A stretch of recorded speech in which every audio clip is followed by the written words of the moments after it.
Welcome to the Connor and Melinda Show, a special episode made just for the American Academy of Dramatic Arts. Connor, what are you doing? I was just reading this letter that just came in from... Where? And when did you start reading the mail? It's from the American Academy of Dramatic Arts. They want us to do an episode about the English Renaissance. We don't know anything about being British, Connor. Does it even look like I'm British to you?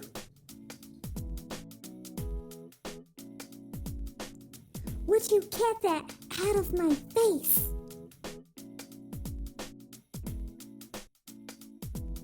It was the early modern English theater known as the Elizabethan theater between 1562 and 1642. The English Renaissance was a time of great change in society and theater. It was known to be from 1580. There was people known as university wits, the likes of Thomas Kidd, John Lilly, Robert Greene, and Christopher Marlowe. Wasn't Shakespeare part of the university wits? No, he wasn't.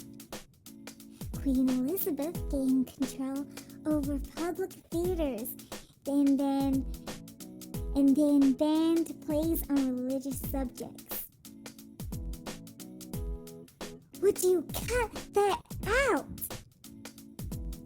What are you doing? I am William Shakespeare, the most eloquent and comprehensive playwright of any era.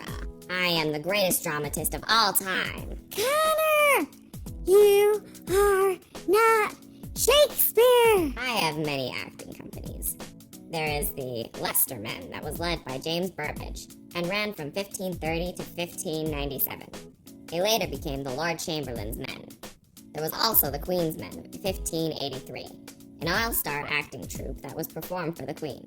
Later became the Lord Admiral's Men, led by Edward Alleyn, and the Earl of Derby's company at Oxford, Worcester of 1588.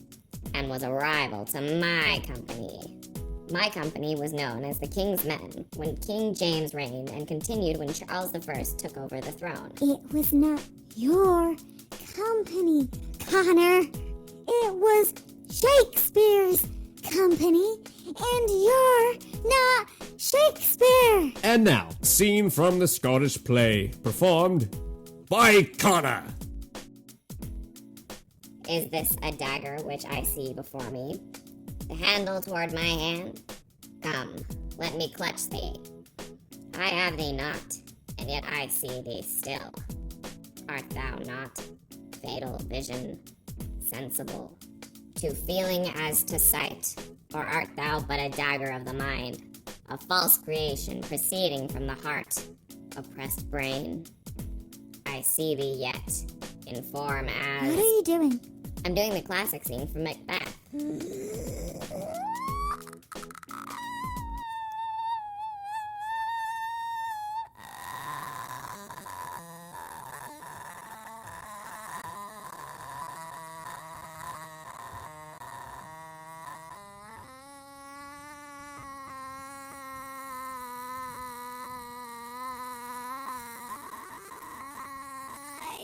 You can't say that. What? No. The M-word. Oh. What? Murder. No. Oh, you mean my lady. No! Macbeth! You can't say Macbeth! Oh, God. No, I said it. Look what you've made me do. Now, this whole presentation is cursed for sure. What?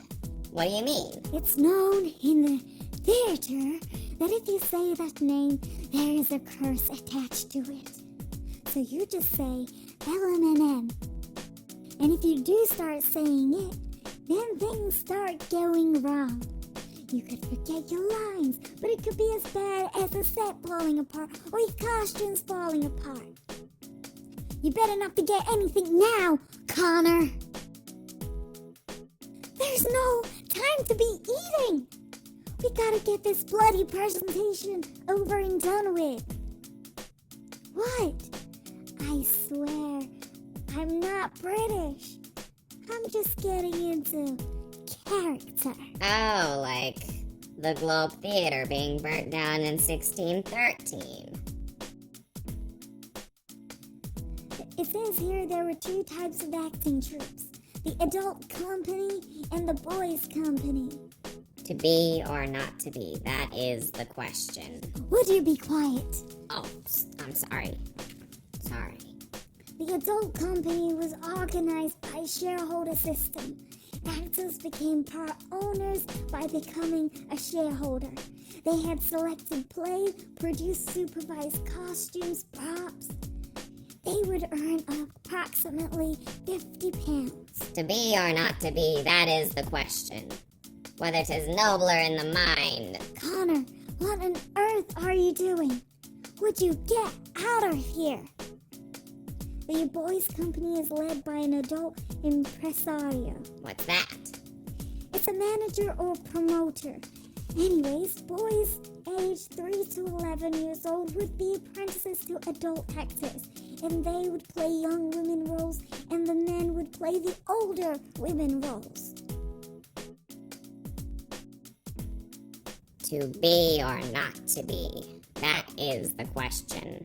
Whether 'tis nobler in the mind to suffer the slings and arrows of outrageous fortune, or to take arms against a sea of troubles, and by opposing end them, to die, to sleep no more, and by a sleep to say we end the heartache and the thousand natural shocks that flesh is heir to. 'Tis a consummation devoutly to be wished. To die, to sleep. To sleep, perchance to dream. Aye, there's the rub.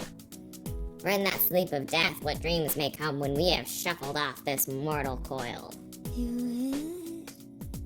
What does it mean? What an incredible performance from Connor. And yes, Melinda, I'd like to know what that means too. It says here that Elizabeth's court also became a center for poets, musicians, writers, and scholars. Just like you. The Queen was an admirer of plays and performances, which was always held for her at her royal residences. She focused on the good of the people. Visual arts in the English Renaissance was used much less than in the Italian Renaissance. Theater architecture and scene design, including proscenium arch stage and painted flat Connor, wing. what are you doing on my computer? I'm researching more about the Renaissance. That isn't about the English Renaissance. It says right there, the English Renaissance is different to the Italian Renaissance. Oh, I'm sorry. Once you start clicking the links, you just keep going further and further down a rabbit hole. You're not Italian, Connor. The English Renaissance had dominant art forms of music and literature. That's right. I say upon you that you are a toad. Thine eyes shall look at me with your devilish poison in your soul. Actually, we could use that. Now here's a scene starring the most wonderful, and the most incredible, and talented moi and Connor. As You Like It, starring Melinda as Phoebe and Connor as Sylvius. Think not I love him, though I ask for him. 'Tis but a peevish boy, yet he talks well. But what care I for words when words do well, when he that speaks them pleases those that hear? It is a pretty youth, not very pretty, but sure, he's proud, and yet his pride becomes him. He'll make a proper man. The best thing in him is his complexion, and faster than his tongue did make of things, his eye did heal it up. He's not very tall, but for his years he's tall.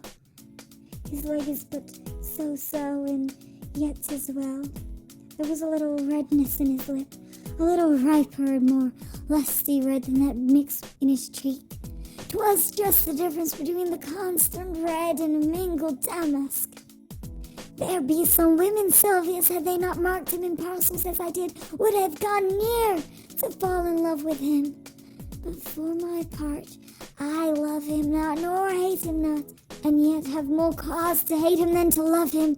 For what had he to do to chide at me? He said mine eyes were black and my hair black. And now I am remembered, scorned at me. I marvel why I answered not again. But all is once. Omittance is no quittance. I shall write to him a very taunting letter, and thou shalt bear it. Wilt thou, Sylvius?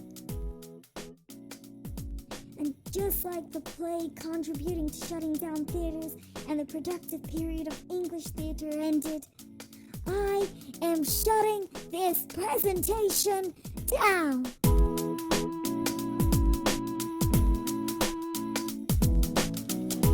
Connor! That was the power